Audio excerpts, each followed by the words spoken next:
ঢাকার এই অস্থির জীবন কখনো থামে না, কখনো থামতে দেয় না। এই শহরে বুক ভরে নিঃশ্বাস নেওয়া যেন এক প্রকার বিলাসিতা। আর তাই যখন মন আর মস্তিষ্ক একসাথে হাঁপিয়ে ওঠে, তখন খুঁজে ফিরি একটু প্রশান্তি, একটু নিস্তব্ধতা। তখনই মনে হয় চলো হারিয়ে যাই কোথাও, যেখানে শব্দ নেই, কেবলই প্রাকৃতিক সুরের মৃদুধ্বনি। এমনই এক নির্জন প্রশান্তির খোঁজে আমরা পৌঁছে যাই পদ্মা নদীর বুকে জেগে ওঠা এক চরে। বর্ষায় রুদ্ররূপী পদ্মা, শুকনো মৌসুমে সেই আবার স্নিগ্ধ এক মা। তার বুকেই জেগে ওঠা চর যেন প্রকৃতির নরম তুলিতে আঁকা এক বিস্ময়কর চিত্রপট।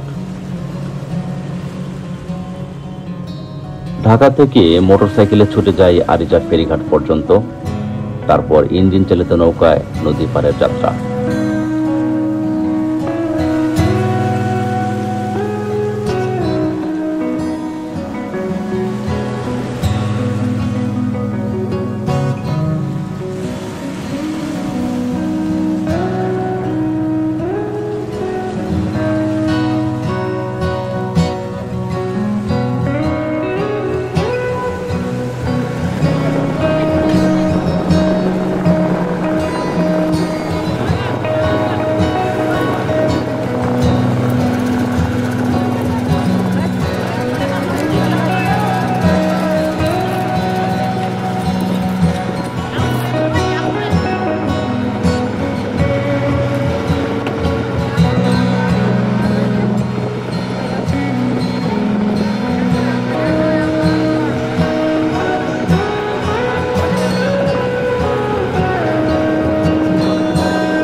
কে যেন বলেছিল, কিছু গন্তব্য থাকে আত্মার জন্য।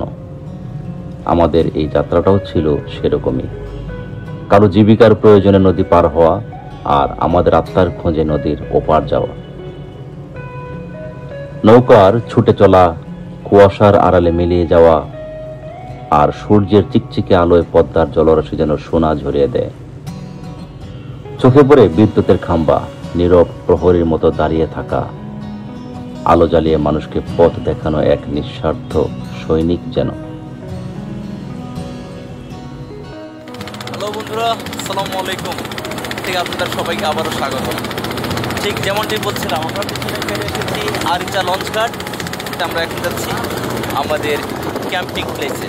ওখানে গিয়ে আমরা যে কোনো একটা চরে গিয়ে আজকে মাছ ধরবো, ক্যাম্পিং করবো, বারবিকিউ পার্টি হবে।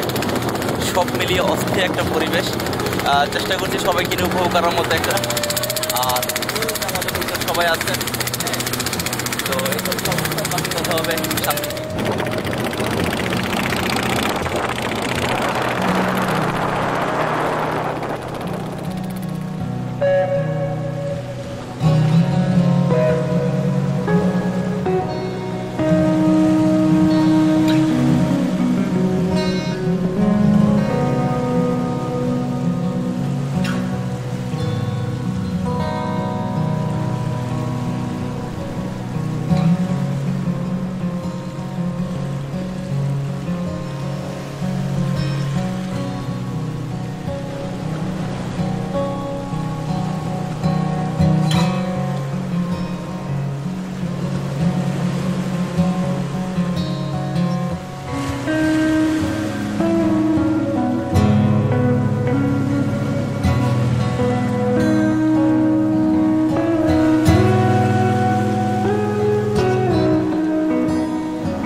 এ নৌকা শুধু যাত্রী নয়, জীবনের প্রতিটি প্রয়োজনীয় মালামাল বহনের ভরসা।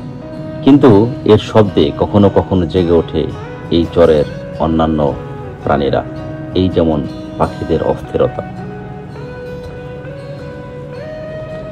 পদ্মা পেরিয়ে পৌঁছে যাই চরের আরেক প্রান্তে। নতুন পল্লী বধূর গলায় ঝুলে থাকা গহনার মতো টানা জলের নকশা দেখে চোখ আটকে যায়।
চরের ভেতর হাঁটতে হাঁটতে দেখি প্রকৃতির নানান রূপ।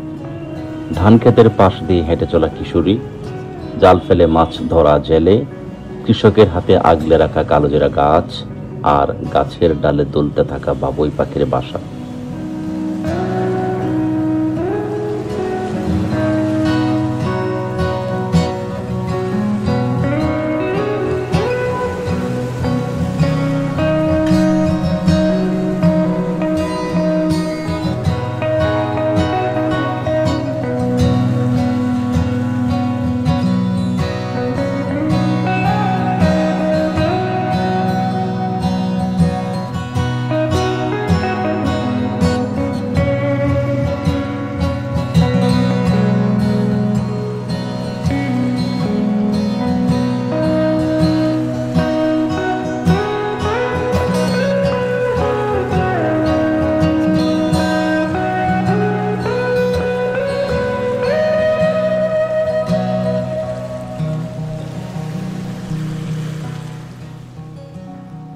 এ যেন শুধু ভূমি নয়, প্রকৃতির এক জীবন্ত ক্যানভাস।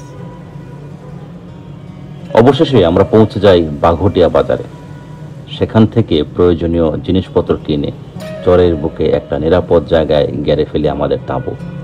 আর তারপর শুরু হয় গল্প বলা। বারবিকিউয়ের ধোঁয়ায় সাথে মিশে যেতে থাকে দিনভর দেখা জীবনের ছবি। আলো আঁধারিতে একে একে খুলে যায় সব হৃদয়ের পাতা। এই ক্যাম্পিং, এই চর, এই বন্ধন সবকিছু মিলে যেন এক নিঃশব্দ উপন্যাস রচনা করলো, যা কেউ কোনোদিন পড়বে না, তবুও সেই উপন্যাস লিখে রাখা থাকবে আমাদের 8 জনের মনের গহীনে। ভ্রমণ মানে শুধু দূরে যাওয়া নয়, ভ্রমণ মানে নিজের ভেতরের মানুষটার সাথে দেখা হওয়া। আর তাই আমি সবসময় বলি, প্রতিটি ভ্রমণ হোক একটি গল্প। এই গল্প ছিল পদ্মার চরে কাটানো এক রাতের। আরও এমন গল্প নিয়ে ফিরবো আবার বারবার ট্রাভেল ফিল্ডে।